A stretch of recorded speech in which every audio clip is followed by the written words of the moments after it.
नमस्कार मित्रांनो, शेतकरी ब्लॉगमध्ये आपलं स्वागत आहे मित्रांनो. तर पाहू शकता तुम्ही आपला कांदा रोप कसा झालेला आहे मित्रांनो. तर एवढा कांदा रोप आपण टाकलेला होता मित्रांनो. तर आपण कांदा लागवड करून आपलं एवढं रोप उरलेलं आहे.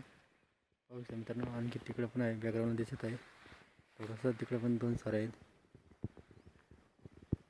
इथं आहे मित्रांनो 2 सारे. तर एवढा आपण जे पटेल दिसत आहे पात कांदा रोप एवढा वापामध्ये आपण आपल्या शेतात लागवड केलेली आहे आणि एवढं उरलेलं आहे. असं मिळून म्हणजे 3 ते 4 सारे वाफे उरलेले रोप आहे मित्रांनो.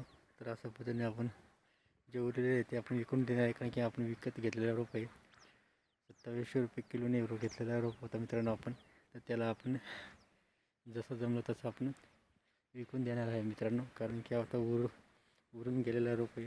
रोपाची क्वालिटी तुम्ही पाहू शकता मित्रांनो, एकदम काळीबंद रोप झालेला आहे. पाहू शकता तुम्ही, त्याने क्वालिटी एक नंबर आहे रोपाची.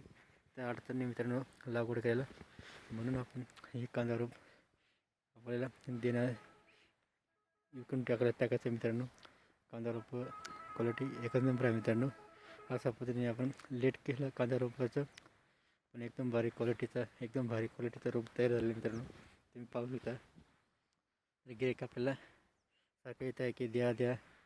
आपलं ज्यांना गरज आहे तो आपल्या शेतामध्ये लगेच येत आहे मित्रांनो. पाहत आहे, काहींना विचारून गेले, मग आता आणखी परत येणारे आज पाहायला रोप. ज्यांना आवडलं ते घेणार आहे मित्रांनो, कारण रोप मिळत नाही आहे, म्हणून लोक सारखं आपल्या शेतामध्ये येणं जाणं चालू आहे मित्रांनो. असं पद्धतीने आपलं काम चालू आहे मित्रांनो. शेतातलं कांदा रोप उरलेलं आहे मित्रांनो. व्हिडिओवर लाईक शेअर कमी करा, आमच्या चॅनलला सबस्क्राईब करा. जय जवान जय किसान मित्रांनो.